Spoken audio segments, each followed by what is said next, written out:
Okay, we are live. Good. We're live right now. So, so I just like to.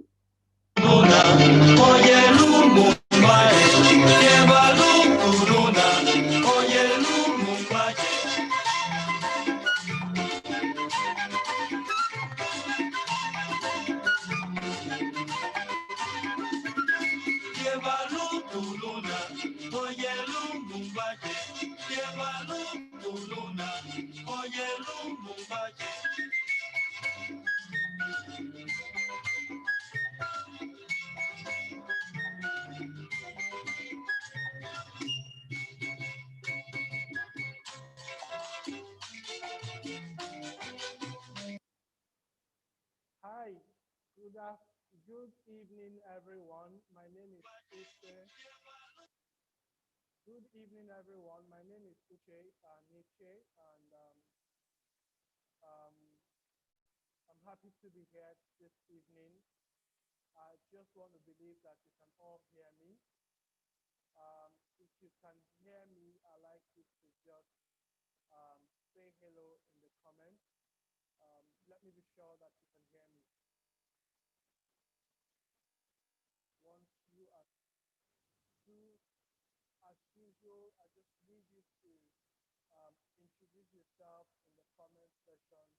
Just say your name, what you do, and where you're joining us from.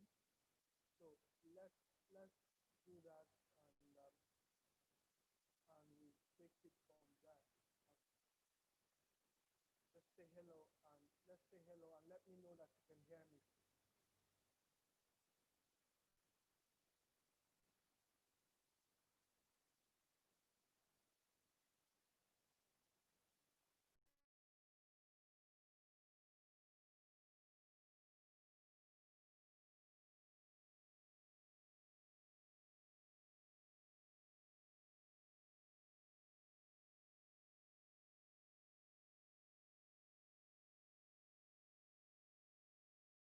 Okay, can you hear me now?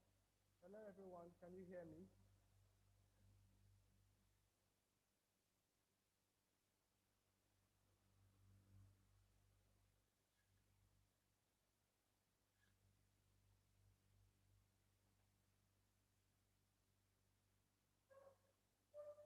Okay, so we have we've had a very interesting um, period of our lives as a country. Um, it would be it would be great to just observe more like a minute of silence for those of our compatriots that have lost that lost their lives in all the dramas that have happened or that have been happening in the past 2 weeks or so. Um, I think we should just observe a minute of silence for them.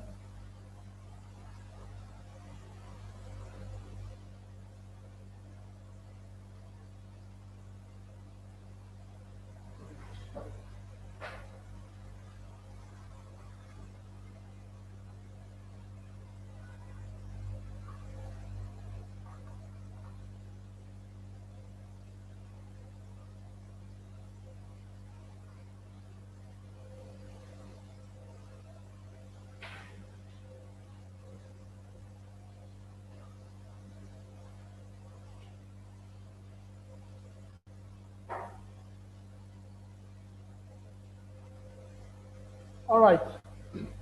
So thank you, and thank you for joining today's session, Selling October.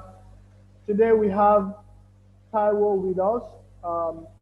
Taiwo is going to be Taiwo Oyewole. Taiwo is going to, we will talk about Taiwo. Taiwo is going to tell us about himself, but I can assure you that today is going to be um, a very interesting one. It is something that is very important yet very overlooked. A lot of times people look overlook the fact they need to be um, people say they are building brands, but you tend to overlook your authentic things you tend to overlook, your choice of words, and all of those things when you write, copyright, when you write for marketing, both online and offline, essentially, but today, Taiwo is going to be doing justice to this. It's just going to be a build up of all the things that we've been doing since the month began. Um, starting from the very first session where we discussed user and customer journey and user persona, to the second session where we discussed digital marketing from a CEO's perspective, to even the third one last week. So I think that today is going to be a great session. Thank you for joining. And if you're not yet a member of the community, you'll find the link in the video. You'll find the link in the description. You can click and join the community. StartupSouth is a community of innovators who are interested in building high-skill ventures in Nigeria, starting from the South, Southeast. So we go out of our way to do our best to ensure that they get the right knowledge and the right education to be able to support what they are doing. Okay? So I do not intend to take a lot of time today. Taiwo is already in the building. Taiwo, how are you doing today? Good evening. Good evening, Uche. Thanks for having me. I'm doing well, very well, thank you. Awesome. I was asking you offline. I hope you've been keeping safe from all of this, all these things happening. Yes, I have. I mean, it's just so surreal. I mean, it's been a very traumatic, few days, just to say the least. No. I was really close to the action in Lekki there, so it was. I almost cried that night. I was so deflated. I didn't know what to do. I didn't know what answers to give. And I had to pray. That was the only thing left for me to do, because I was like, where do we go? How did it ever come to this? And I'm still struggling to get rid of some parts of this and some of the emotions and the thoughts, So I mean, I just had to censor myself from Wednesday off a lot of social media and content and things, excuse me, that are being shared, so that I can recalibrate myself. It's been a traumatic period, to say the least. So it's so sad how we got here. But one thing I know for sure is that one thing I hope and I'm praying, and I think I know that this is going to mark a turning point in our nation, because a lot is already being said, and I believe that from this point onward, there's no going back. So I hope. I want to believe that we're not going to waste, we're not going to waste the lives that have been lost in vain, that those of us who are alive would ensure that their lives were not lost in vain. That's what I'm hoping that it's going to happen. But let's see how it goes. I can already hear a lot of people wanting to get out. I mean, I hear you, and that's my prayer too, and hope that we honor them, we honor their lives, we honor their sacrifices, by being able to champion this forward, being able to ensure that not just those demands, but we create a better society for ourselves, and we sort of, have a newfound sense of belonging, into this idea or project called Nigeria, so that we don't feel, a lot of people feel like, as in, what's the value of a Nigerian life? What's it worth? And those are the questions like that. And on either side, to be honest, I'm not going to discount and answer that. It's sad that people who are serving the country as well, as members of the armed forces or some, they also suffered casualties, And we need to be mindful of those, in spite of the fact that, you know, some of them were the ones that actually, came down to Lekki and, started to, fire bullets, in the direction of protesters, which is totally condemnable, totally unexplainable. There's no explanation to give for that. But the value of a Nigerian life, whether as an agitator or as a peaceful protester or as someone just following instructions or command, what's the value worth? We're all members of this one big family in that sense, and it's extremely important that we're able to dimension these things appropriately. So I do hope that we can carry forth the struggle in a more sensible manner, for lack of a better term, and reduce aggression on all sides.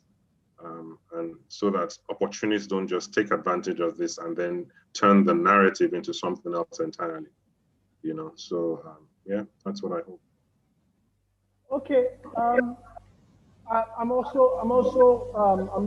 We're aligned actually, so I'm looking forward to that. I hope that it happens. So let's move on to today's session. Yes. We'll be discussing. So today we'll be discussing marketing communications in the digital age. Yes. Let's talk about your company a bit. You want to talk to us about your company and what you do? Okay, we do three core areas, which is one is marketing, as in the broader sense of marketing. The other is media, where we create content, and then some media advisory services as well. Things like podcast, radio, some of those kind of things. And then there's technology advisory and some. So we also represent a few, one or two software as a SaaS providers as well. So pretty much that's what we do. From the clientele can be from top to bottom. I have a preference for startups, to be honest, because I think that there's a lot of opportunity to be creative with startups in that space. But we also understand the challenges that sometimes come with working with startups as well. So, but pretty much that's in a nutshell, that's what we do. Okay. So you True Identity. That's True Identity is the name of the company, I guess. Yes, it is. Did you hear me? Yes, it is. I heard you. Okay. Okay. So everyone, Taiwo is here. Taiwo is ready. I just wanted us to, have that conversation and, honor, the memory of the departed, and I think it is of us. So with that done, I think that it's also important. One way to also honor them is to ensure that we're doing our best to grow the businesses that we're creating, so that we can create opportunities, and support their siblings, support their parents in the ways we can. And one way we can do that is to have businesses that can employ people. And this is why we are doing what we're doing. So I think it's imperative that we just have to do this. I mean, if the government don't care enough to do it, so we need to care for ourselves to do what is right. So Taiwo, before I ask Taiwo, you can go ahead and share your screen. But before I ask Taiwo to take over, I'd just like to ask that if you're already online, I'd like you to share the link to the video so that other people know that we're live now and are able to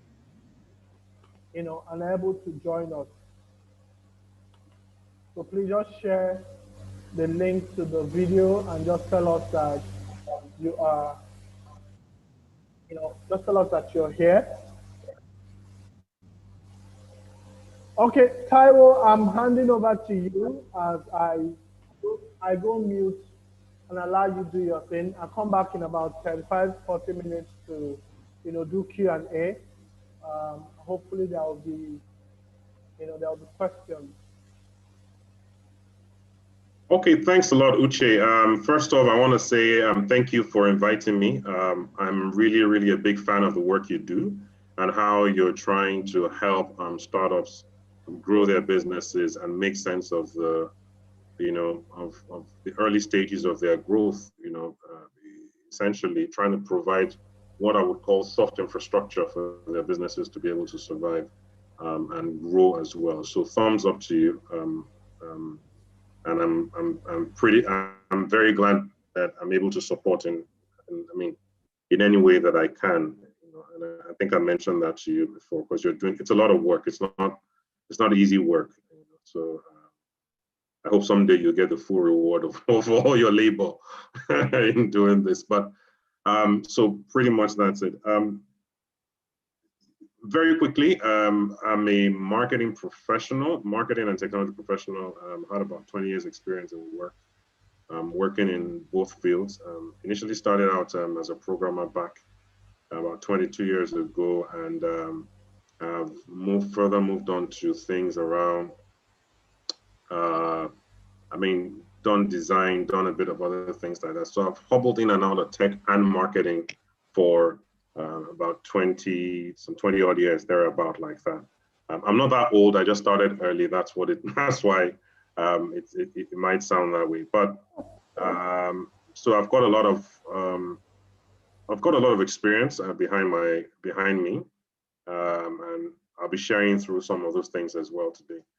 First off, I'm not a copywriter, so that's a caveat here. I'm more what you would call a marketing generalist, because I've worked and had roles in practically every role of marketing, from media, comms, to digital, to events, to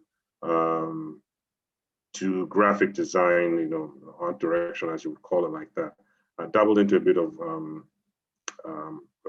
copywriting as well, but the bottom line is that I understand and I have a clear understanding of marketing in its fullest form. So that allows me to be able to jump in and out of any space or any subsector within the marketing space, as well as technology, in that sense. So it's not a class, it's not a lecture, it's more like a workshop. I prefer this style because it allows me to engage people at different levels, to be able to see how best to, also how best to communicate in that sense. So just come along for the ride. If you have any questions, please just paste them there, and I'm sure we'll address them when we get to that point. So I'll start with what the founder of the internet said, and I'll tie this up at the very end. He said this web is a social creation, is more of a social creation than a technical one. I designed it for social effects, to help people work together and not as a technical toy.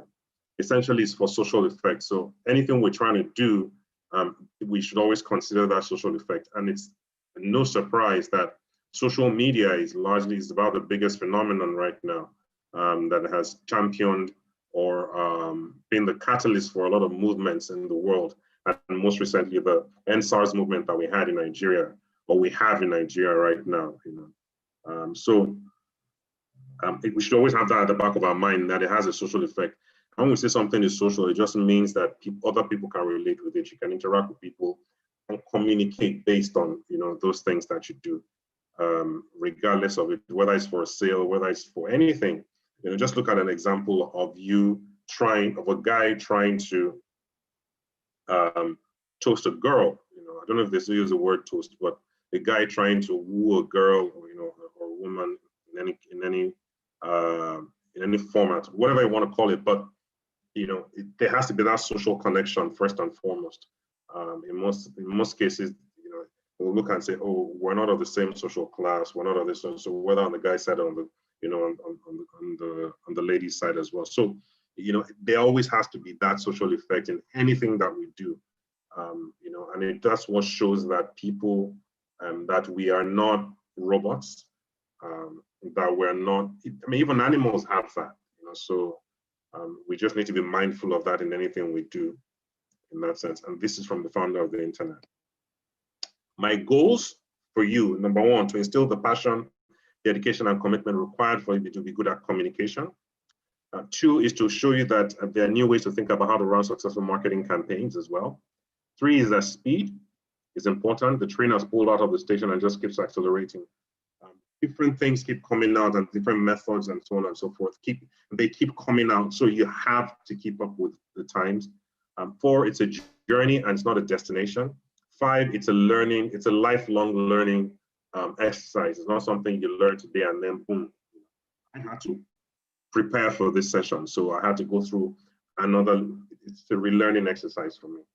And then it's constantly evolving. So it's something that, at the speed of light, what's relevant now is no longer relevant in 6 months' time. And you need to understand that, but not as relevant. So we'll look at the aspects of sales and marketing and then just narrow down to, communication as it were. So you've got marketing strategy, which typically drives a lot of marketing activities. We've got marketing research as well, which is what actually goes into the market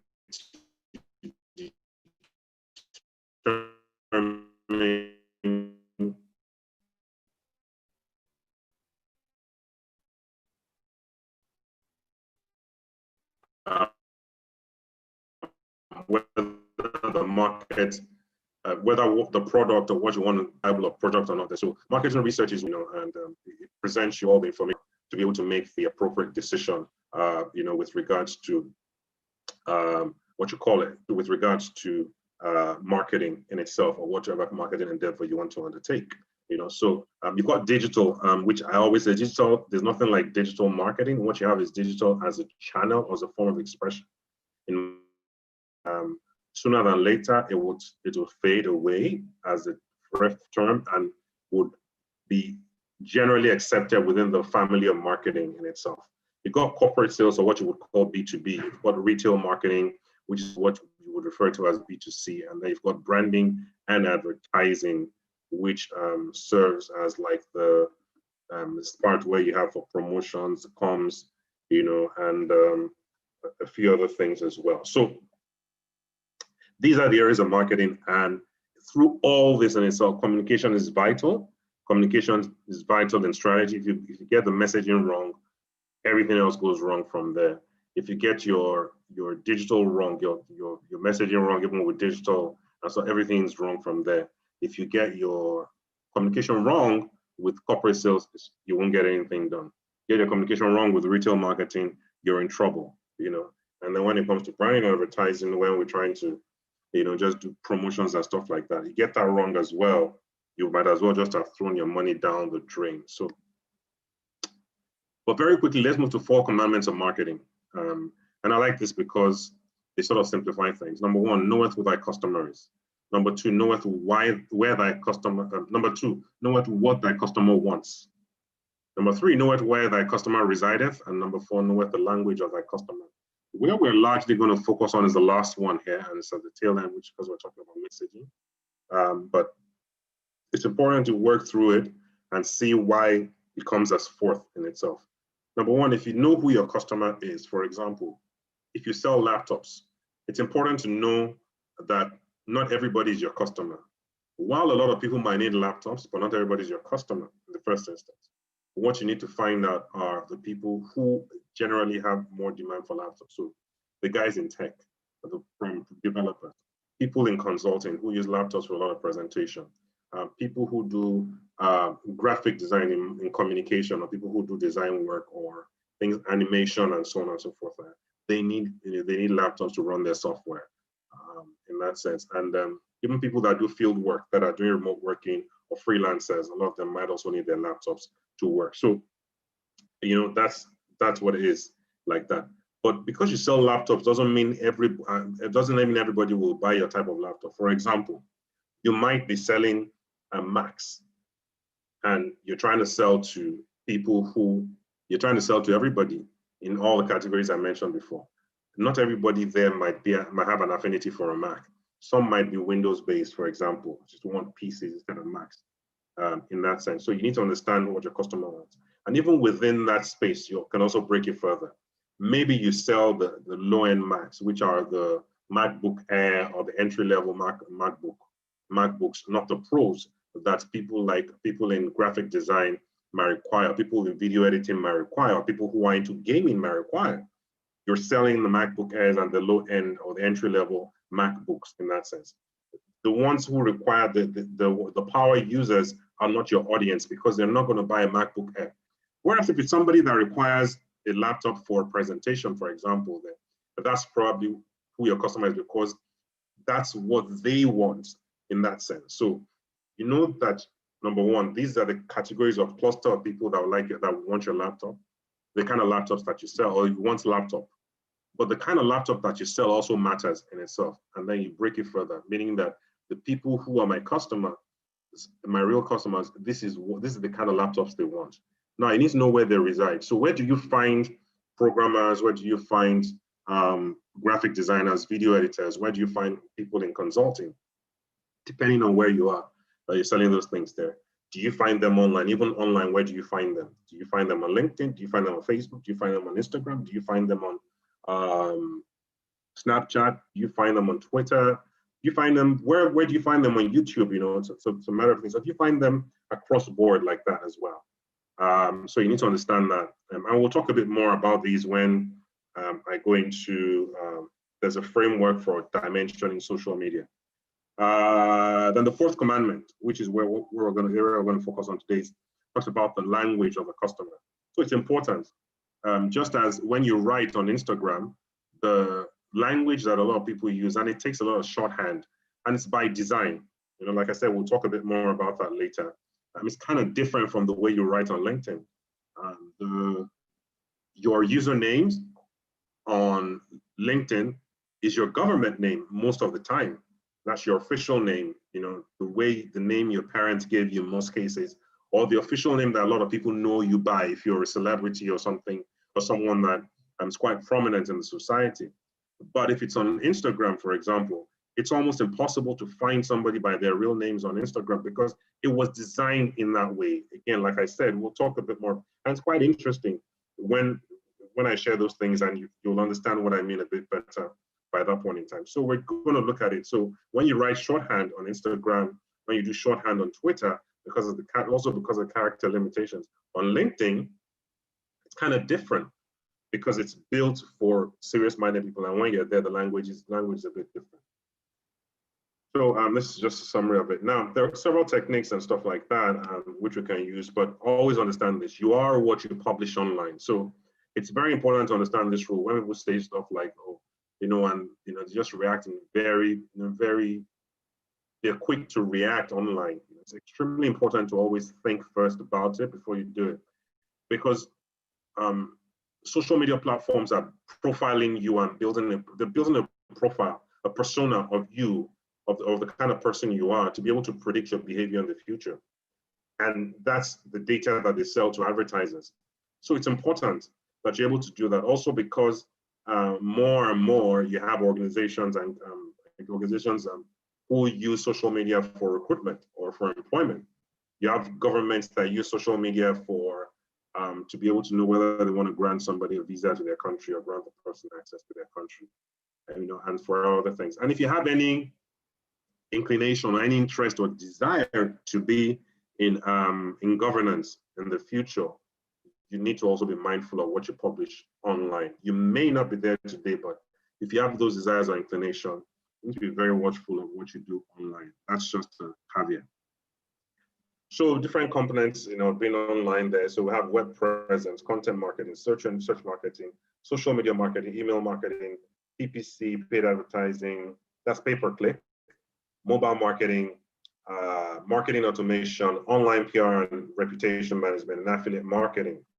You know, all these require some form of communication or the other. So it's important to understand that it's not just on Facebook, Instagram, Twitter, LinkedIn, or Snapchat, or to go any of those things. But there's so many other platforms, so many other ways that you can communicate with people, and you need to have like a connected approach through which all of those things there. So let's go to the heart of it there, where we talk about content communication. It's really, really more around copywriting. Messaging is important, but if you don't get the copyright, you're completely wrong.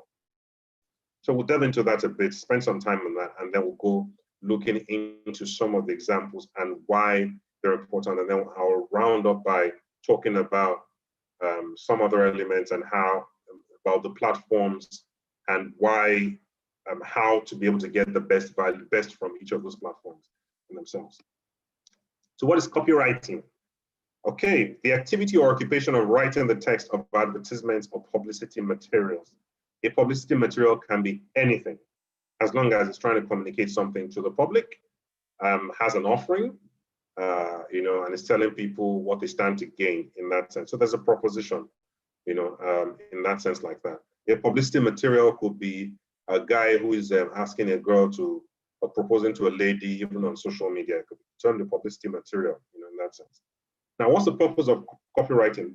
Primary purpose of any piece of writing that you put out, online or offline, whether a blog post, a networking email, a sales letter, press ad, radio ad, TV ad, billboard ad, or a tutorial. What's the one purpose of copywriting? Well, to get what you've written read, which means you want people to read what you read. It sounds simplistic, but sometimes you read some copy and you wonder what they're talking about, whether they want you to read it, whether you were their audience in the first instance, or it was somebody else in that sense, and whether they're using verbose language, very highfalutin grammar, like the ones I just used now, for example, stuff that isn't easy to connect with. In that sense, you begin to wonder. So, but the primary purpose of your content, is what?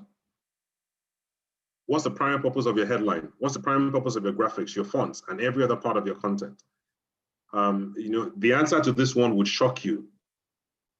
To get the first sentence read, people have to read the first sentence.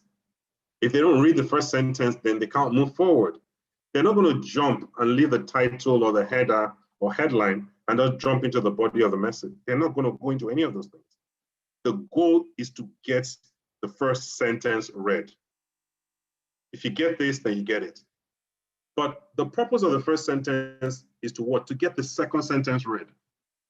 Which means if you catch them with the first sentence like a hook, like a bait, the second sentence is the hook that reels them in, and so on and so forth. So down a slippery slide then that leads to your offer and the sale. I'm hoping you get the gist now.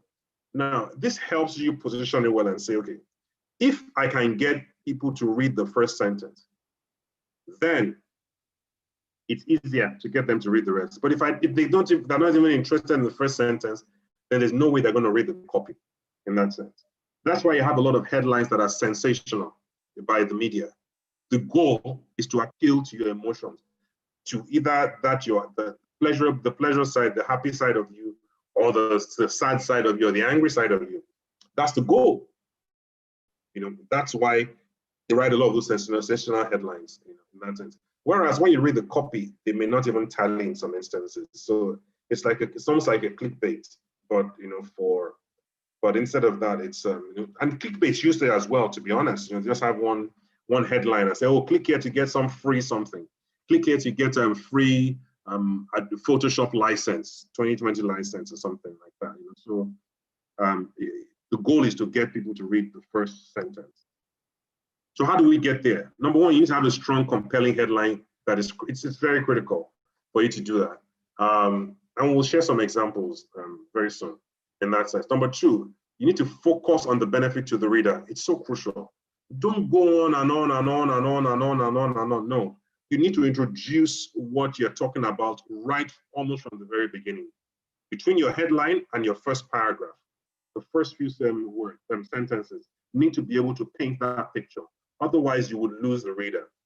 Number three, you must make a promise to the reader that you later fulfill, which means if you say to the reader that there's something in it for them that they won't regret, or something that they surely would find very useful at the end of the day, they must find it, they must find it compelling. Or if it's something that you can say, you will send to them later. So for example, saying that, I will send you a free copy of, I'll send you a copy of a free copy of my book, for example, if you're able to read it out. So you can add those things to and say, if you're able to read it to the very end, or I can give you a discount or something like that, a discount code for you to go on and do what it is you need to do. So yes, so you make a promise and you need to fulfill it. Number 4, you must back up everything you said with very specific proof. It must be evidence-based. And this is the difference between editorial content and opinion pieces. Editorial content typically runs based on facts and evidence. Opinion pieces don't necessarily have to. Sometimes they run based on facts, but they're not under any obligation to do that in most cases. It could be just sheer conjecture. If somebody's opinion doesn't mean it's true. But editorial pieces take their time to verify stuff. So when an editorial piece is released, it's fact-based. It's not guessing. It's not anything there. That it would tell you and explain to you how they've arrived at the conclusion that they've done there. Largely social media, like I said, social media is opinion-based. So it's just people's opinions, sharing their opinions, which is why it's always very dangerous as well in terms of when you get things and you read things that people use, some of the headlines that people write, and so on and so forth. To be or not to be. The first 6 words of Hamlet's Act 3, Scene 1, soliloquy, which is essentially thinking aloud, are without doubt the most famous line William Shakespeare ever wrote. It's also one of the most recognizable quotes in the English-speaking world. But not a single word over 3 letters long.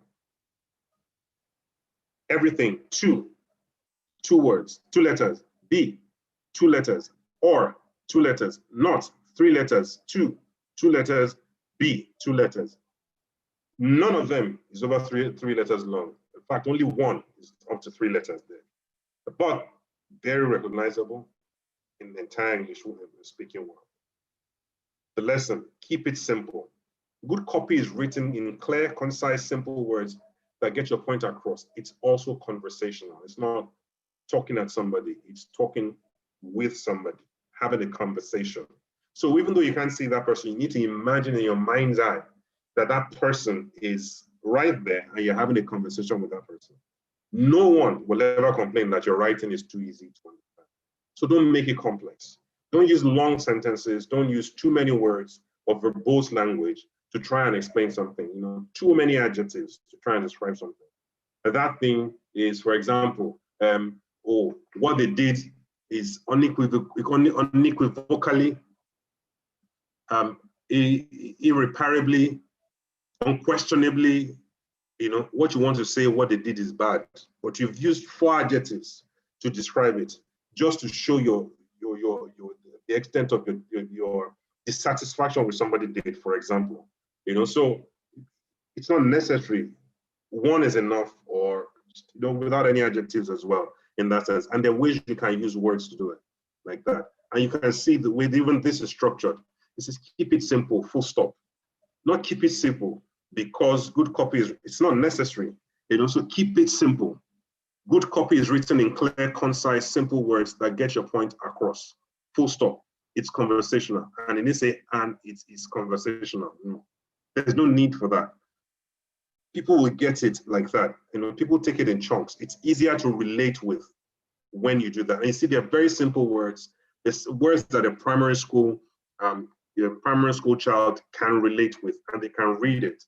Maybe concise is about the only other word. There's the only word there that will, might make a primary school child not pay attention to it, or might need to research that. But to be honest, simple words. The simpler it is, the better.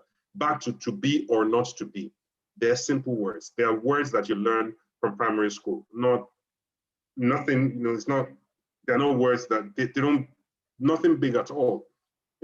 But if you read Shakespeare's book, some of those things are not easy to read because the English is ancient English. It's not writing in modern day English there. But for this to be clear, it shows that there's some thought that gone behind it.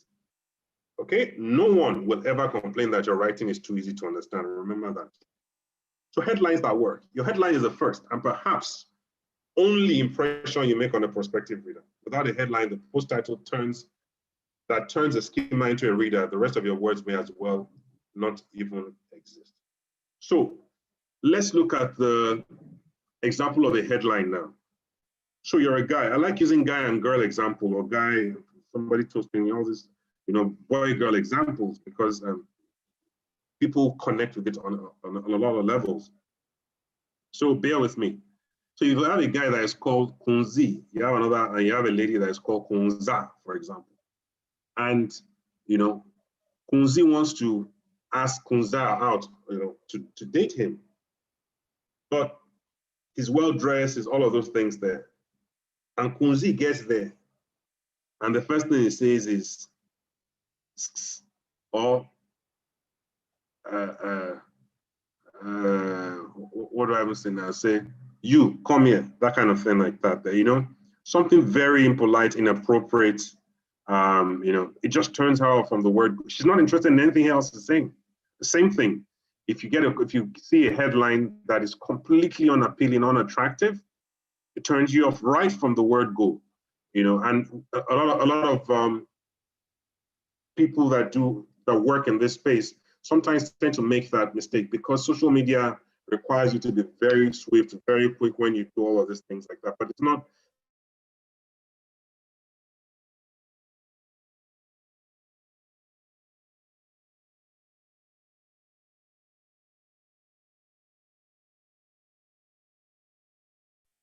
That compel action and rake in sales.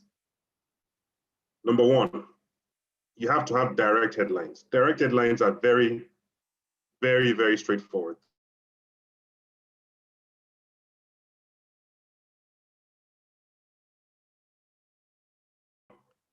They don't mean, they have an indirect headline, that doesn't go straight to the point, sort of reels people in a bit there. Like I said, this is not a lecture, and that's why I didn't go into the extent of publishing some of these things there. I will see a few examples there.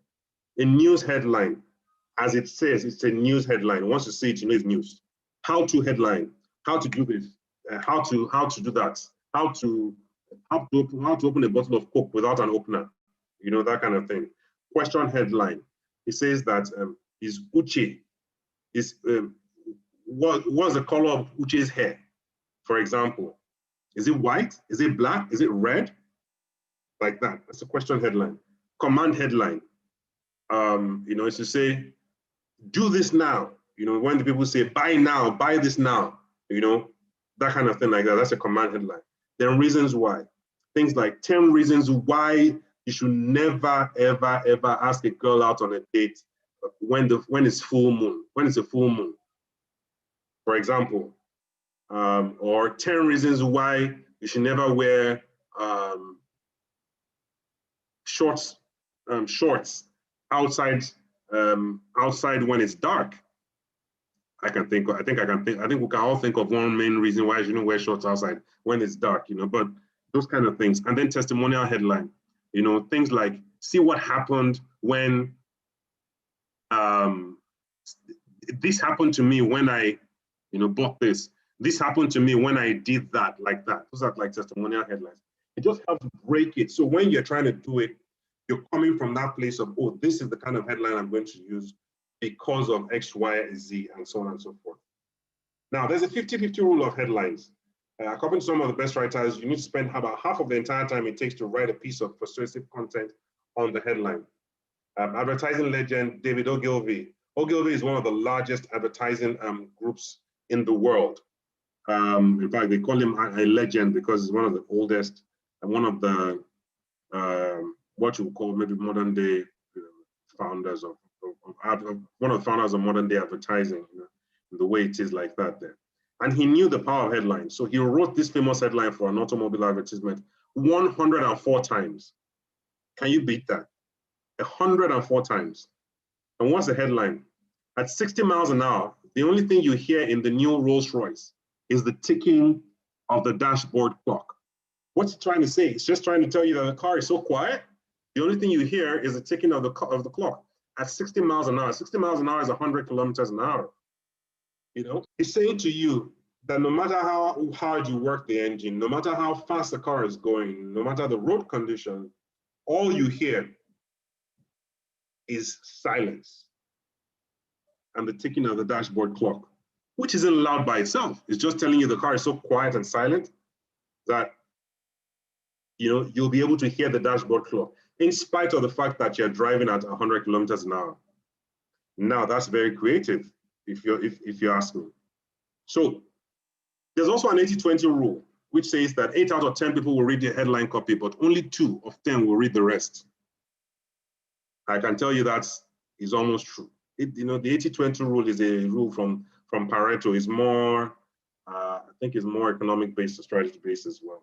So if that's the case, that means writing a great headline doesn't guarantee the success of your writing. The benefit conveyed in the headline still needs to be properly satisfied in the body copy, either with your content or what your offer. So, how to get a great headline? How do we get one? The Copywriting Trainers Association of America at American Writers and Artists teach the 4 U's approach to writing headlines. Headlines, subheads, and bullets should be useful to the reader, number 1. Provide him with a sense of urgency, which means you must feel, fear of missing out. FOMO, oh, I'm missing out if I don't read this or if I don't do this, like that. Convey the idea that main benefits is somehow unique and nobody else has that offering. Like, oh, this is the number 1 something in the world. This is something in the world. Like these guys, there was this oil company that they produce vegetable oil. And they had looked for all sorts of things that people were going to do. I can't remember, I think it's canola oil or something. And their marketing campaign came out with 0 cholesterol. I like to put it to you that there's no vegetable oil that has, is it 0 cholesterol? Yes, it says 0 cholesterol. No, the vegetable oil that actually doesn't have. But they took that as their marketing campaign and tried to make it unique. Whereas it's not unique to them, but that's how they positioned it. Now, do all the above in an ultra specific way. So you do useful content in creating a sense of urgency and presenting a unique offering in an ultra specific way to your audience in that sense. And that's, I think that's one of the biggest things that we struggle to be able to do. Because sometimes the headlines are very few and far. But online these days is easier because of the long tail headers now that you have to use, which is something like a headlines for SEO optimization and so on and so forth. So it allows you now to have longer word count, longer character count in that sense. So you have more room now to be able to develop more content following this framework.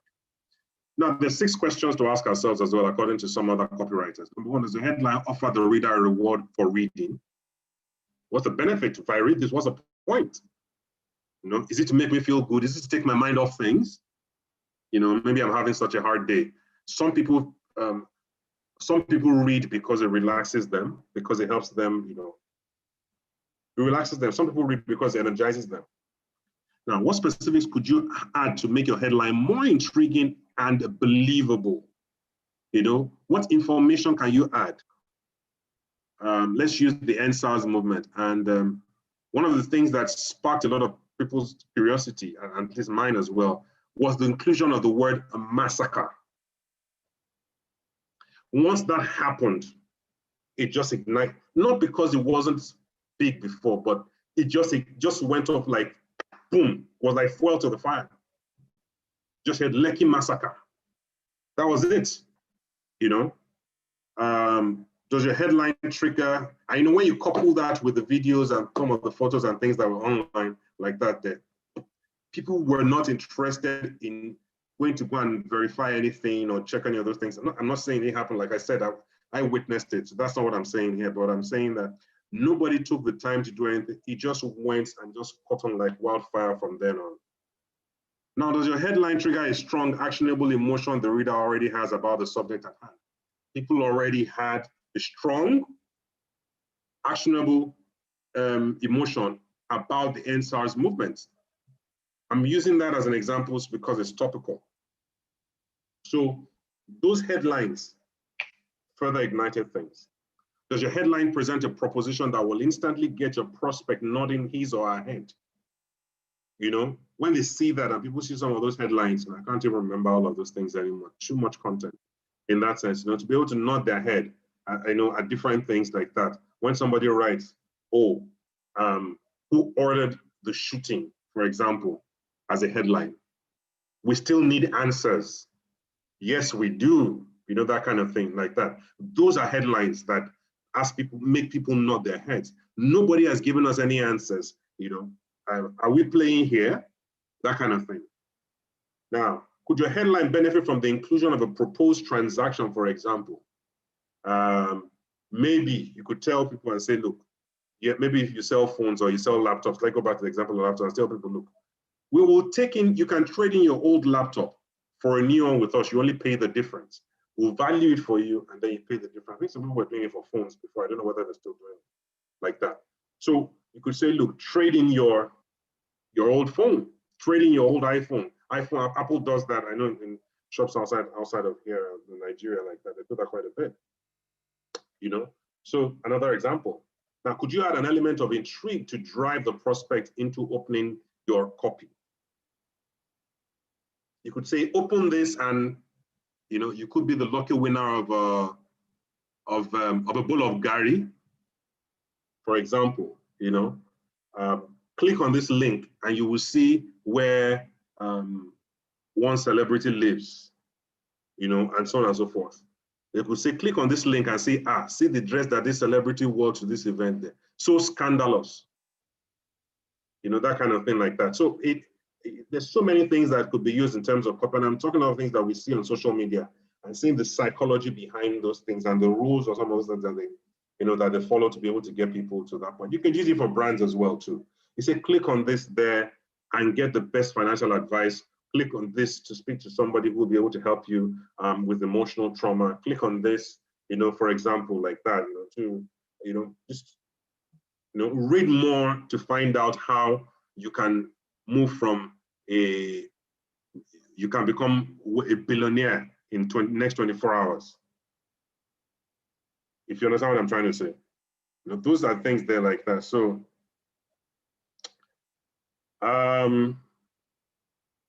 so structure of persuasive copy. So let me go back. Let me use something that was said for you know, during the NSARS movement. Let's use Sorosoke, for example. So Sorosoke is like a command headline. You know, it's commanding, but it's also very bold because it became the mantra of the movement in itself. And we'll talk about that when we get into the examples and illustrations. So Sorosoke is like a command headline, like literally telling you to do something, you know, in that sense like that. But it's also a direct headline to say, look, speak up. We need you to speak up. Contextually, it could be, we need you to speak up. It could be, oh, we need to speak up, or we are speaking up, for example, that kind of thing like that. So it could be, those are examples of headlines that, and when people hear those things like that, because it also came in, I think it also maybe from a song, or it's already a balance that people were used to. It's Yoruba, but it's already become almost like a lingua, some kind of colloquial English, not so, some kind of informal language like them, you know, speak like that, you know. So it's easy to connect with it. That's just it, you know, to be honest. Now, how do we structure our copy? I'm going to breeze through this, you know, but there's a lot of gem here if you pay attention. Now, focus on the reader. It's very important to do that. Don't worry about what you are trying to say. Focus on the reader that is trying to do it. Just imagine that you are the one that somebody is speaking to, and that person is trying to tell you that thing. So close your eyes and imagine that, okay, if I hear this thing, will it push me to action? You know, that's the thing you should look at there. So just tell the reader what's in it for him or her. I used her here again because, hey, stay laser focused. Each separate part of your narrative should have a main idea, something compelling. Don't jumble everything together. Don't go in and out. If paragraph 1 is your introduction, paragraph 2 should talk about what your maybe the challenge or something, almost like why you're trying to do what you're trying to do. Your paragraph 3 can talk about the benefits of what you're trying to do. Paragraph 4, so paragraph 2 can talk about, for example, challenges of the current system or old system. Paragraph 3 can talk about the why you're trying to do what you're trying to do, like that. Paragraph 4 can talk about maybe the benefits of what you're trying to do. Paragraph 5, then talks about how the person talks about. So 4 talks about features, 5 talks about benefits. Again, I'm just playing with stuff here in my head. It could go almost anywhere, but there's a sequence to it, like that, and then you can round it up by saying, look, a summary, reminding them back about your promise and so on and so forth, like that. Be ultra specific in your sessions. Make sure to give reasons why. Demonstrate large amounts of credibility. Now, this is verbose language. Demonstrate large amounts of credibility. Actually, demonstrate credibility is it there. So that's why I put them in inverted, in brackets there. It's not, if you took it out, it still says the same thing. Demonstrate credibility. Because credibility is a strong word. It's a word that is naturally associated with truthfulness, integrity, authority. There's an assurance that comes with credibility. It's not a word that people just use lightly in that sense. Now it's a large amount of credibility. What does that mean? Other than the fact that we're trying to exaggerate, we're trying to pass across the message in a more, what you call it there, in an intense manner, but it's absolutely not necessary. You could use it, it's allowed, literally, it's in the literary side of things allowed, Even grammatically it's allowed, but the challenge is that when you're trying to communicate with people in that sense, you can skew the conversation by introducing such phrases or words like that, It's easier to say demonstrate a lot of credibility, because credibility is almost is assumed or associated with almost like with the purity, certain level of purity, like it's either 100% or it's not credible. That's it. It's not, it can't be 80%, it can't be 40%, it can't be 30%. It's either 100% or not. It's not always like that in real life, but when that word, the connotative meaning, the meaning in the mind of the reader or the person listening to it there comes that way. So it's not necessary, and those are some of the things that I was referring to earlier in that sense. Use statistics, expert references, and testimonials as appropriate. You must be authoritative, which means sometimes just use graphics to present the information. Don't go into too much English like that. You already established credibility. And when you go there and reference the source as well, if it's your own study that you conducted, or if it's a third-party stuff, and you're able to reference it, then it gives you some measure, or it gives you additional credibility in the process. Now, what's in it for the reader? Restate the hook, the promise that got readers engaged in the first place. So, you've gone, let's imagine we've done 4 paragraphs now. First paragraph, we talked about introduce the concept, but we didn't go into detail. But you've done 2, 3, 4. Paragraph 5, for example, you should go back and then say, look, this is the benefit for you, okay? 6, make an offer, be bold and firm when you present your offer, and relieve the reader's risk of acceptance by standing behind what you say, which means be bold and firm. If you say that, I can make you grow a 6th finger if you drink this juice.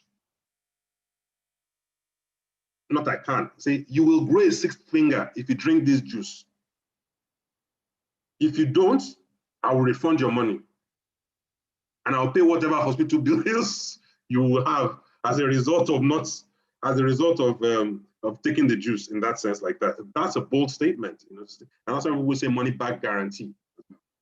Now you need to sum up everything and return to your circle for its original promise and demonstrate how you have done what you said set out to do. So some examples, what it is, why you need it, and so on and so forth, what you're trying to do there. Copywriting examples that you utilize a strong brand voice. Number 1, the Dollar Shave Club. They come out and say, buying razors suck. Let us send them right to you. So we see here, it says front and center, it is buying razors sucks. This short statement immediately speaks to the man reading it. They either agree or not. If they do, the line below explains how they solve this thing. By using M instead of them, they write as they speak. It aligns with the in-your-face voice they use in their videos, not only creating a consistent message, but appealing to their end user. It's not everybody that they're trying to reach. The people that use the M are people of a certain demographic in a certain location, a certain area. They knew who they were appealing to with this. They're not trying to appeal to everybody. The occasional shaver, but people that shave every day, and how, you know, shaving can be expensive and so on and so forth. So if you have a strong brand voice, use it across all your copy. Write as you would speak, even if it means breaking a few grammar rules. Excuse me. Now, the Dollar Shave Club, I think what they do is actually send, instead of you buying, you subscribe, and I think they send you clippers periodically or something. It's a subscription-based stuff like that. So, and help people go. So I think a match you, they know the kind of shaving stick and stuff like they will need, and so on and so forth. But, you know, this is what they are doing, but they are telling you that buying razors suck. You know, that they know, but they're trying to tell you, sell you a subscription service that uses the same product that they're telling you they know that it sucks when you buy it to buy. So, you know, it's important to understand how that's a very bold, you know, and it's a strong brand voice that they've used. MailChimp, most of us will know MailChimp, for those of us that are marketing space. You know, it sounds simple, but a few companies have conversations with their audience, and this is what they're doing. Most talk at them, often in a bid to become an authority, and this turns the readers off. So you're the ones telling them, oh, we can make you, we will do this for you. We have this product, we have that, and so on and so forth. That's not what we're talking about. What they are saying here is this there. Focus on your audience and write conversationally. So they wrote and said, what you can do with MailChimp, put your audience first. So they're not writing to you as the end user of their customer, no. They're writing to their customers who have end users. So they've gone there and said to them, if you want to use our platform very well and effectively, put your audience first. Know who you are talking to so that you can say the right things. Bring your brand to life by look like a pro with elegant, easy to use design tools, create integrated campaigns, spread the word with social emails, ads, and so on and so forth. And then turn data into insights. Our recommendations get smarter as you go. It's a conversational thing that they're doing to them. Like so it's not, they're not trying to, they're advising them and trying to like, look, this is the best way for you to get value out of this thing. Now, they don't make it about them. They focus on their reader. They speak with them, not at them. It's a subtle difference, but one can have a huge impact on your results. Copywriting examples are focused on benefits and not features. So Apple iPod, features are great,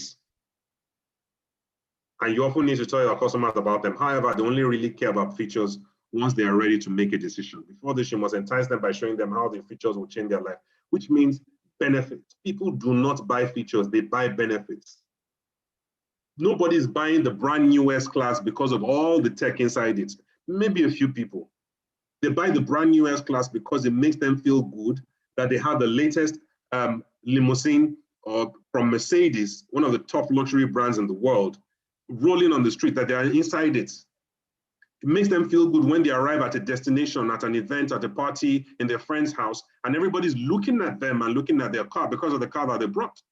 It makes them feel good when they're driving on the streets and people are looking at them and staring at them, and makes them feel good like, yes, I've arrived. It makes them feel good when they look at their car and see how much they spent on it, that yes, I can cough out this kind of money and I'm not shaking at all about it there. It's an emotional sell. It has nothing to do with all the tech. They will never really use all the tech inside the car. So people buy features, not benefits, and buy benefits, not features, rather. You know, so that's the thing. Before, you must entice them by showing how your features will change their lives. Will it save them time? Will it make their life easier? Will it give them more freedom? What emotions will it produce? And this is where great copy begins, not with a list of technical specs. It has, 1 gigs of storage, MP3s, blah, blah, blah. Nobody cares. That's what their opposition was doing. As a matter of fact, when the iPod came out back then, I had this Sony this Sony MP3 player at that point in time. It was a great device. But iPod came and stole the market. Well, so just because of the device, the other things that they did, you know, that made it and so on and so forth. The iTunes Music Store was also one of the reasons why it really took off. The iPod was only the physical mode for that, but you know, in reality, they made it simple and easy to use. you know, and they wrote 1,000 songs in your pocket. That's it. Oh, you mean this 1 gig of space is equivalent to 1,000 songs in my pocket there? You don't need the 1 gig of space. Why are people buying the latest brand new phones? It's got 40 megapixels and so on and so forth. It's not because of the 40 megapixels you want to say, oh, my phone's got 40 megapixels. Nobody cares. Nobody cares. But because that phone can help you take great selfies, has low light, very good, it takes very good pictures in low light, which means at night, when you take pictures and the lighting is not great, the camera works brilliantly.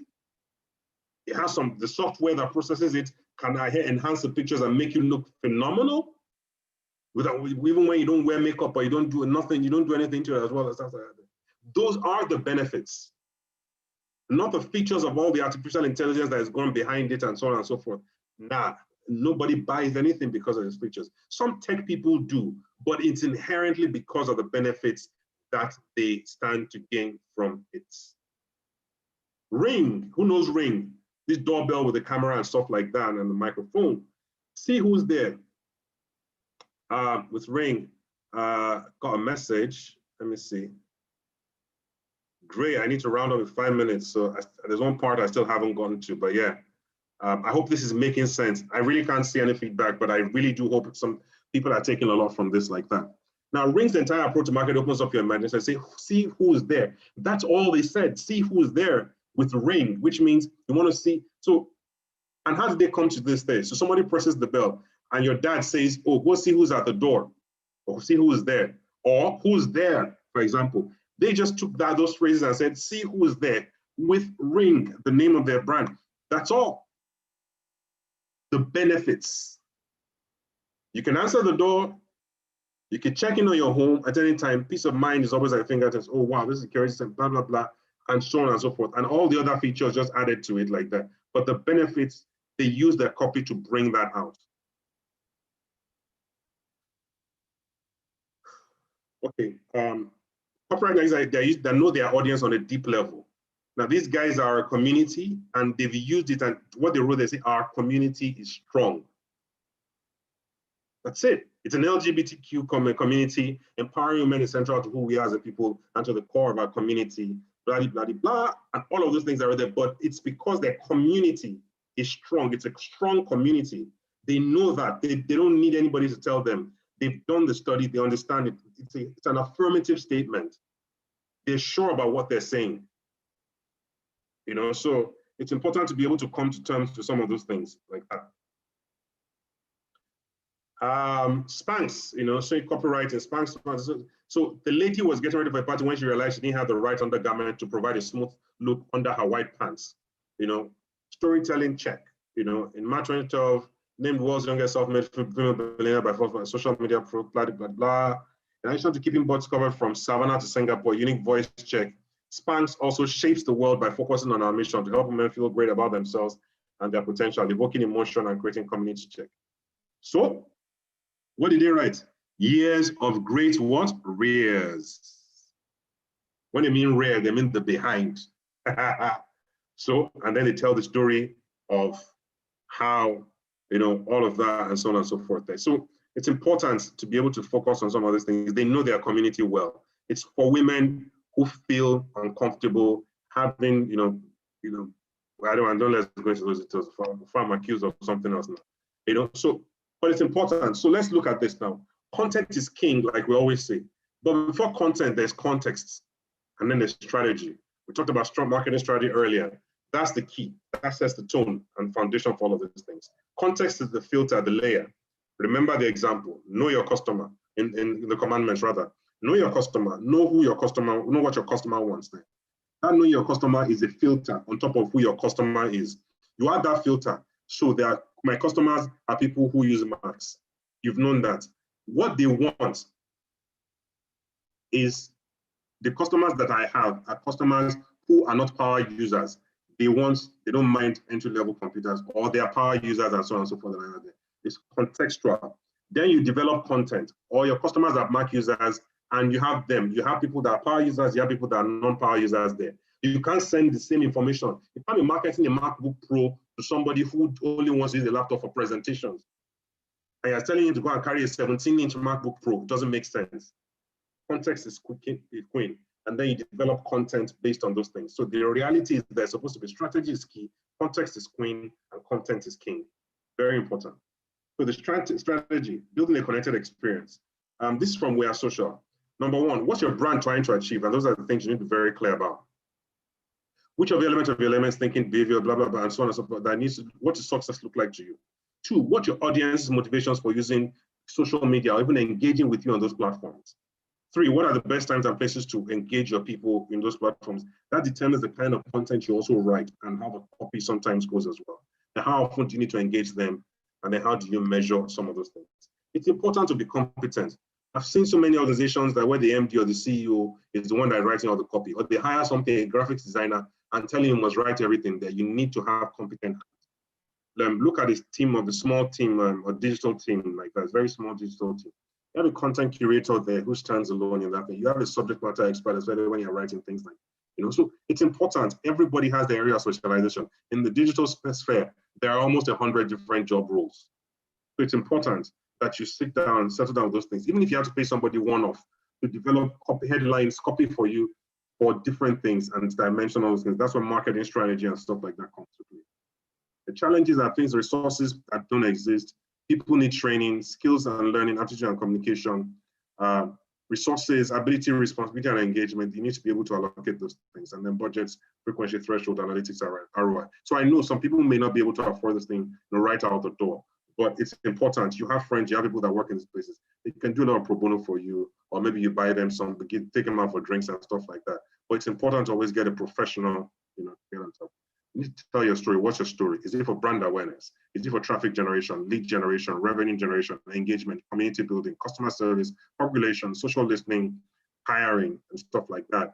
It's important. Your messaging matters. Don't just take every content and put on every platform, because what you need to do is to give people something to buy into, not just something to buy. Rolls-Royce gives people something to buy into. Apple gives people something to buy into. Nike gives people something to buy into. Which other ones? Different people give people something. Different organizations give people something to buy into, not just something to buy. Now, choose your platforms.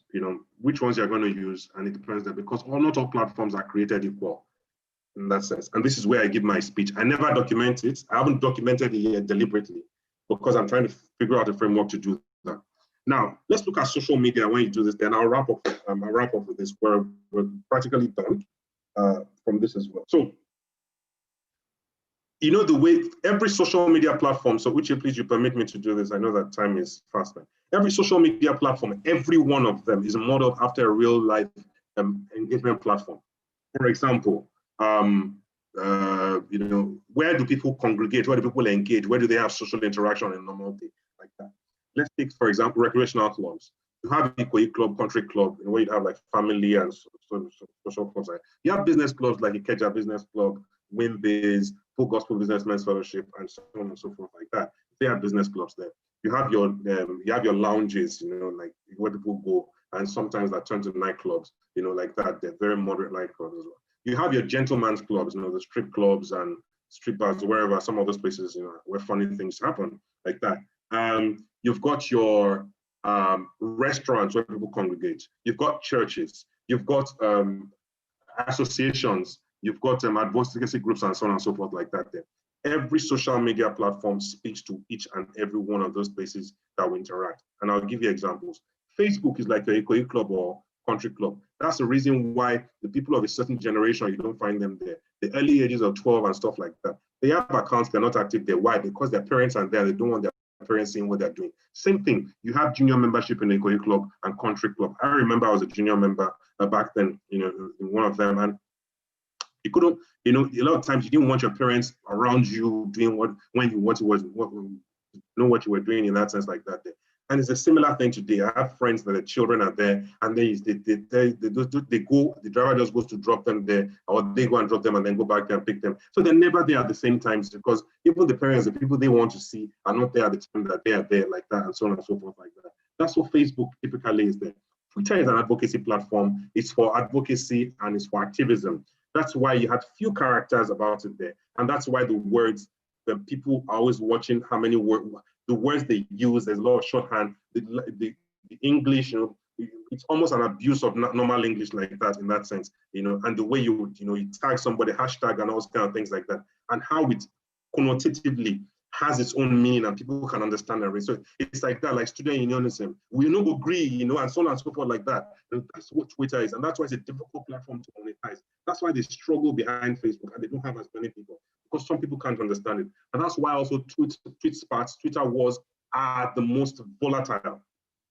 Not any of the other ones. They are the most volatile. Let's pick another one.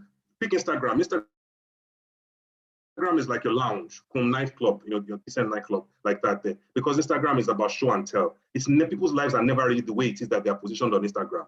You know, I don't know if anybody believes what I'm saying, but they're never really that way. That's the truth. You know, everything is masking something. And you will see it from the handles. It's meant to hide who you are. LinkedIn is like your business club, Keja Business Club, Winbase, and so on and so forth. You use your government name. Everything you search there is by your name. I can go and search for your name. I don't really know, but I will get it easily like that there. I'll see your profile, see all of those things, the way people write there, the right long text and stuff like that, become top leaders in that space, the kind of videos and content that are shared there as well, like that there. Which other platform haven't I taken? I've taken Snapchat is like your gentleman's club. That's why when they came out, the main feature was the Snap that disappeared in 24 hours, because what happens in those places, a lot of them want to keep it there. They don't come out and start talking about it, you know, at the end of the day. So you must understand, in any way, in any platform you want to relate with there, you want to engage, you must understand the nature of the target audience, the people who are there, who constitute that platform. That's why you can find somebody on Instagram speaking in a particular way, but when they're on LinkedIn, they're speaking in another way, or they don't really engage on LinkedIn, but they're there, they watch, they like, they do all of those things there, and they're very careful with what they say, because they know that the audience on LinkedIn wants something else in that sense like that. On Instagram, there's something else entirely. On Twitter, some people, because they know they don't have the energy to go into a tweet spat or start fighting Twitter wars with anybody like that, they are mindful of what they see on Twitter. In fact, they just see like, share, and repost. On Instagram, they can be themselves all the one like that. So it's important. Not all platforms are created equally, and we need to have that mindset. I'm going to breeze through everything else. I hope that has been very beneficial, you know, to all of that. So different social platforms, ones microblogs and blogs and so on and so forth. Platforms you can do like that. These are just things just to be able to show the kind of things we want there. But it's important just to support what I was saying there. Twitter is useful for moments in time, customer experience and service. That's why to test a company's customer experience, just attack them on Twitter. How they deal with you on Twitter will determine that how they get there like that. They drive conversations with with Facebook and social marketing as well. Instagram is good for brand awareness, community building, and discovery. These days, people say, "What's your Instagram handle?" That's the first thing. Like the days of where's your BB pin, and so on and so forth. Snapchat is for content distribution and audience engagement. And then LinkedIn for content platform, social selling, and peer-to-peer influence. Very useful platform for that. Then again, measure, evaluate, and monitor. Several platforms you can use. And finally, I love this quote. All failure is failure to adapt. All success is successful adaptation. If you fail, it's because you fail to adapt. If you succeed, it's because you've adapted successfully. By Mark McKeown. And that brings us to Q&As. I'm sorry I took more than the allotted time, but yes, Uche. It was very worth it, Taiwo. Yes. I've actually been blown away with the presentation. You know, normally I would come in and say, you know what, let's round up. But then this is something that I felt this was, I think we actually did. If I had an inclination or any idea that what you wanted to present was this strong, we probably should have divided this into like 2 sessions, right? This is so dope that it's one of those sessions that I recommend to people to come back, you know, over and over. You may want to stop sharing, right?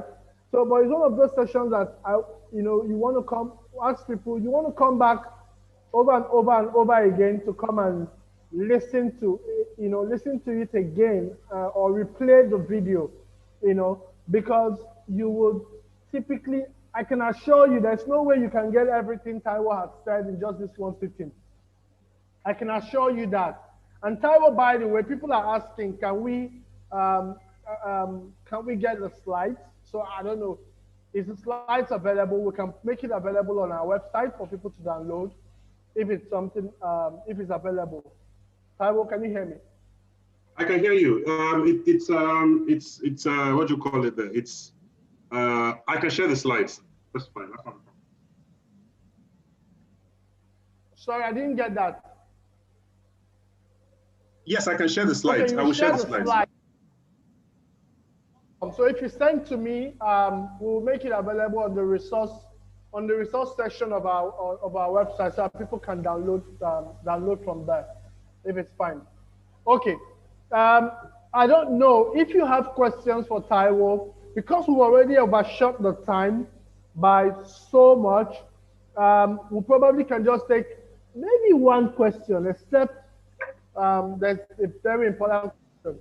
Does anybody have any major question that you think we should ask Taiwo before we leave? We'll let him go and rest. This has been such. Let me just recap a couple of things I wrote down, just for the sake of, waiting for you to ask questions. There's so many things I got, but these three I just want to mention. Have a conversation with your audience. Don't talk at them. And this has to do with even how you write on your website. The example of MailChimp was so dope, right? Then in terms of copywriting, he says, make a promise in your headline and do your best to fulfill it. Okay? Then he said, focus on the needs rather than the features. This is so key. This is so important. A lot of times you talk to startups and they just go gung-ho on, well, we're building so and so features, blah, blah, blah. The feature is this. I mean, for crying out loud, talk to us about the needs of the people you want to solve the problem to. And of course, there's something else that I didn't write down, which is you must know your audience. And this has been repeated severally in all of the sessions that we've had. Okay, it's been repeated severally by different people. Knowing your audience is key. Very, very important for your audience. Taiwo, thank you so much. I don't have any question here from anybody so far. But can I ask you, there are places where someone can go. Can you recommend some resources where someone who is interested in deepening their understanding of marketing communication or communication in general, where they can go get some resources they can go get and deepen their knowledge on this subject? To be honest, but if you just Google the topic, you will see a ton of resources. But stick to things around maybe Chartered Institute of Marketing. I think it's a UK-based organization, but they have a global presence like that. They issue a lot of certificates or stuff around us like that. But so that's marketing in broad terms like that. And then if you want things like digital marketing, I think the Digital Marketing Institute, they start out in Ireland or somewhere like that. They have a strong resource library as well. People subscribe to blog to some of their newsletters and stuff. They will share content with you in that sense. You know what? Maybe we can do something, maybe a follow-up. I'll research some of those things, do a little write-up on it, and where people can pick up from like that, and then you can send it out to people. That would be awesome. That would be awesome. If I heard you correctly, you're saying here, you know what, we can do a follow-up and you can research some of those things and you can make presentation on that. That's what you said, right? Yes, I'll do it. We can do it by email though, and just share with people by email for everybody who's logged on, or make it available on your website or somewhere like that. Well. Okay, great. That's fine. That works. So let me just see if anybody has a question now. All right, no questions. So Taiwo, thank you so much. Thank you so much for turning up. We appreciate your time. We appreciate this time you spent with us. Um, it's such an honor to have you come on here. Taiwo, can I ask you? Is it possible to ask that you sign up to be a mentor for the community? Uche, you're putting me on the spot because we're on air, right? To do that. so no, so, but so whichever way I can support. Come again. You can support. Yeah, you need to whichever way I can support. So I think it's more of a privilege. You're the one doing the heavy lifting. So I mean, this is probably going to be an occasional thing. So it's not. But yes, I'd be quite happy to do that. It's be a privilege to do that. Thank you very much. Don't worry, we'll have conversations around it. It's not something that's going to stress you at all. Don't worry. Thank you so much. I appreciate this. Thank you for having me. I appreciate this. What question? Somebody has a question for you. Let me see. Somebody asked a question. What's the question? I can't see any question here.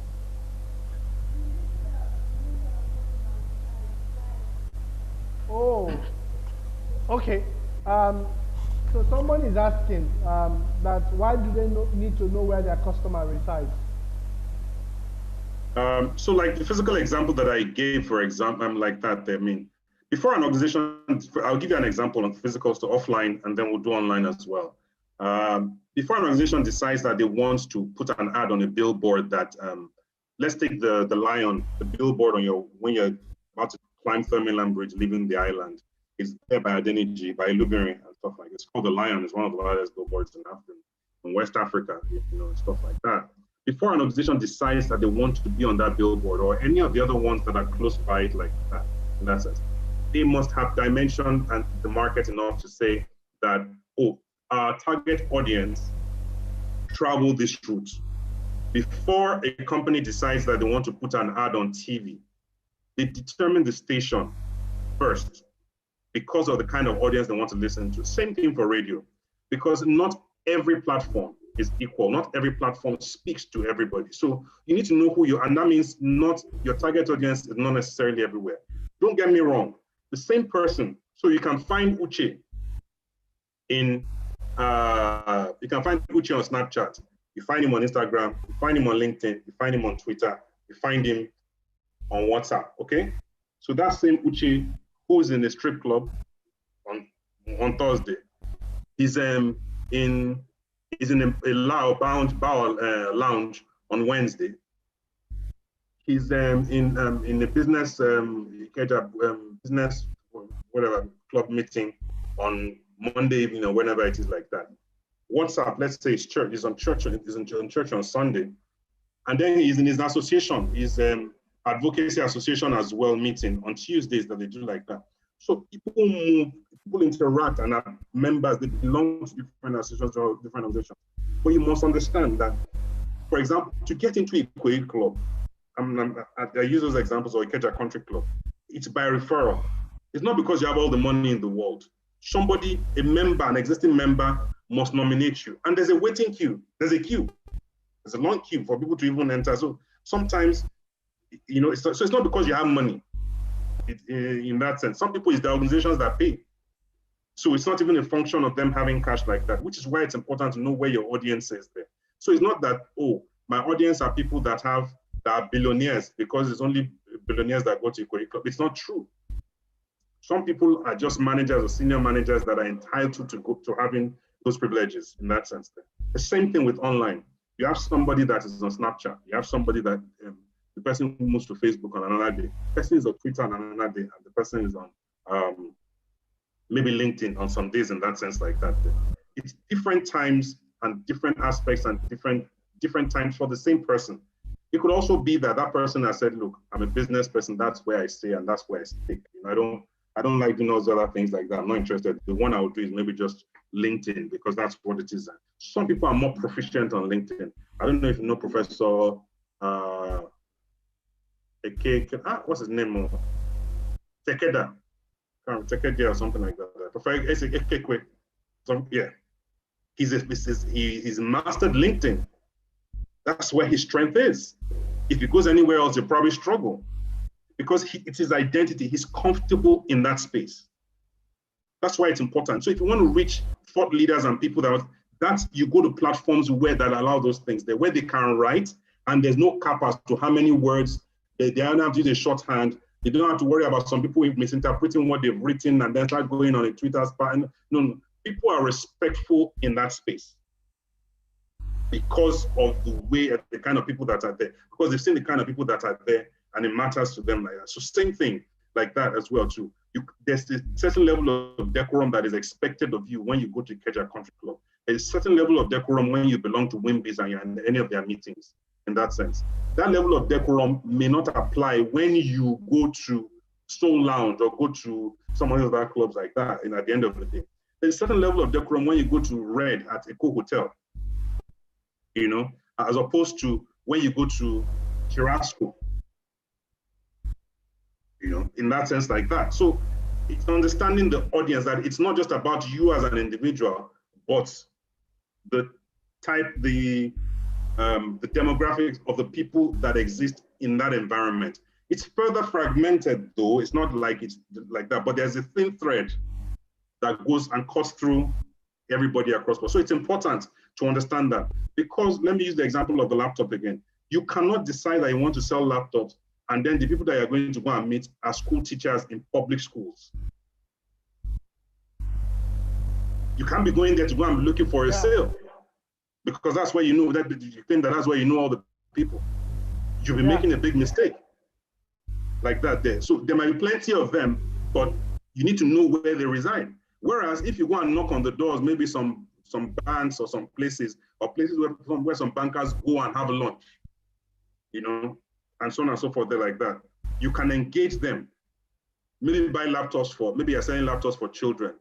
Instead of you worrying about going to their security protocol and giving your blood to enter their building, all of those things, you can bypass all of that. If you know where a lot of them go and have lunch, if you know where a lot of them will end up in the evening, maybe the bars where they will go to try and wait out traffic, like that, and so on and so forth. Why do the guys, the roller skate guys that share flyers in traffic? Why?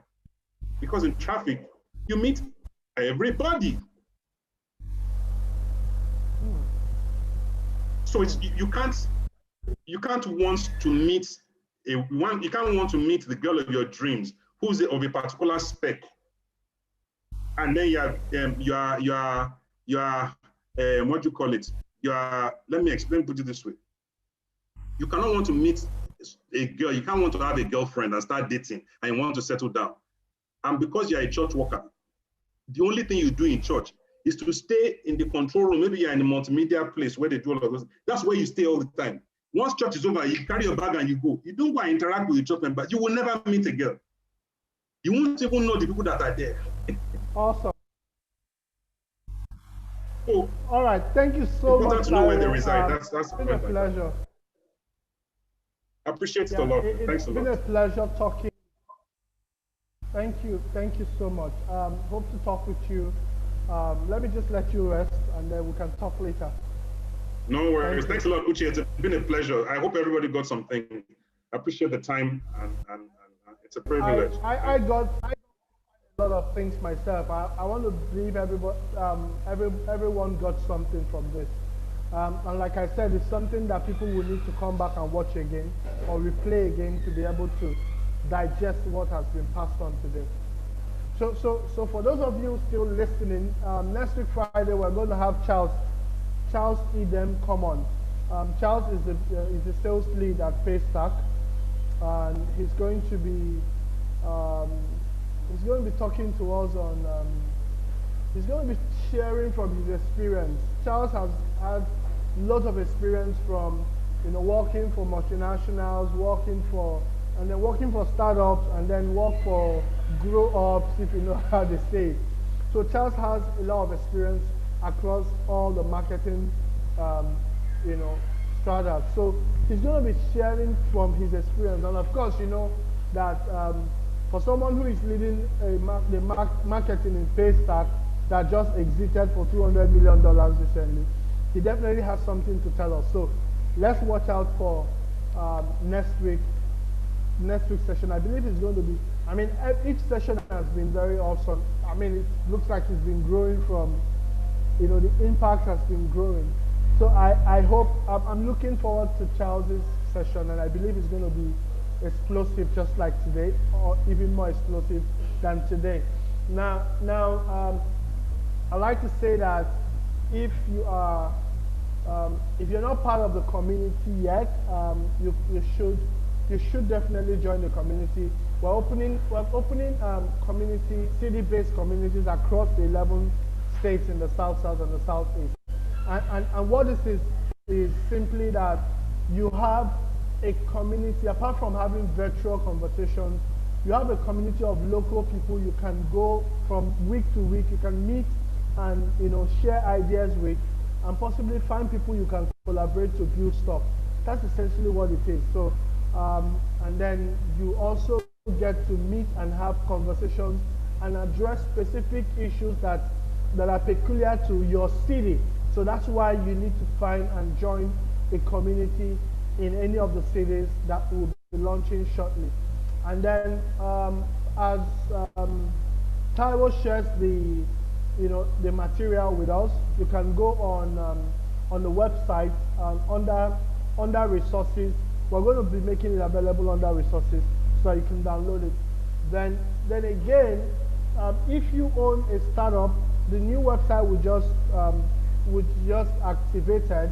We have sessions where startups can showcase more like lists so that people can find you, people can discover you. It's still a bit of work in progress, but I mean, you can go on the site and see what is there. So we're listing all the startups and the hubs within the in our sphere on the website, so people can become a lot more discoverable. Okay, so thank you everyone. Stay safe as we sign out. Please stay safe. We're going to get, well, I believe that we're going to have, we can never come back to where we were before after this period. I'm hoping and I'm looking forward to a better Nigeria as a result of the events of these past 2 weeks. But we have to be alive to see the better Nigeria. So stay safe. Thank you, everyone. Thank you so much, Taiwo. Thank you, Uche. Bye, everyone. Take care.